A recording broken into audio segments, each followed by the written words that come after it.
What did Paul do? Then Paul answered, what mean ye to weep and to break my heart? For I am ready not to be bound only, but also to die at Jerusalem for the name of the Lord Jesus Christ.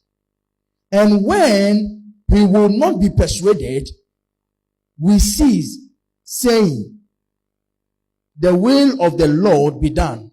And after those days, we took up our courage and went up to Jerusalem. So now, there's a Paul. Agabus has spoken.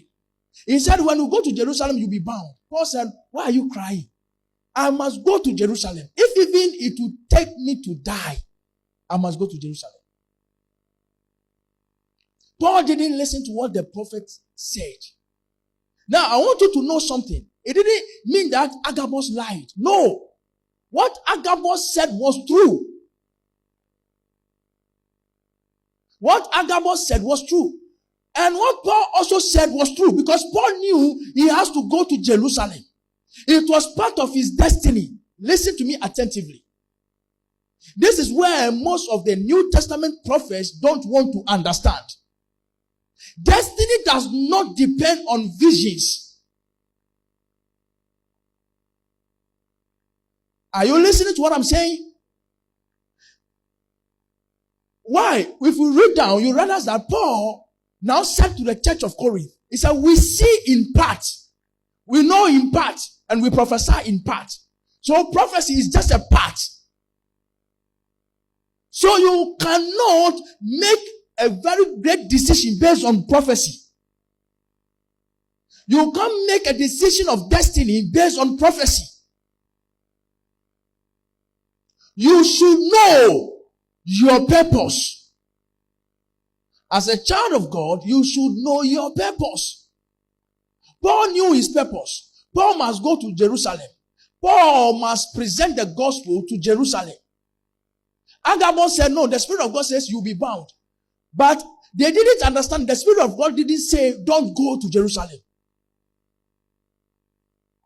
The Spirit of God revealed what is going to happen in Jerusalem to them. But it was left with the prophet to understand whether it is the will of God for Paul to go or not to go. And most often, that decision solely depends on you, the child of God. The fact that a prophet sees a vision concerning something, for instance, you are going to do a business. The prophet sees a vision. And then he tells you, I see that you went into this business and then your money got missing or your money got lost because you made an attempt to run a business. Okay, it's good.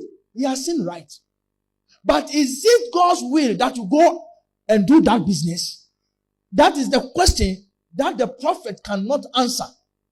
That you, the child of God, must answer for yourself. Because sometimes, you see, the New Testament church is not the Old Testament church, where we come in to guide your destiny. We are guides, but not to force you to do things against your own wish or your will.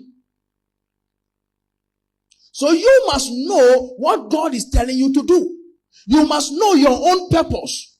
And it is your responsibility. Most of the people in the church wants to lay that responsibility on men of God.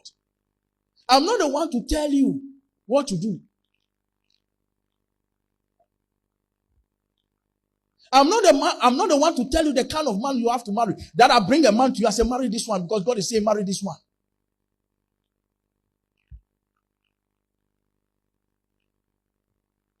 You must know God.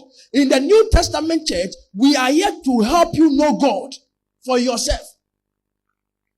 We are here to teach you so that you can make intelligent decisions in life. I will not be there always to help you make decisions.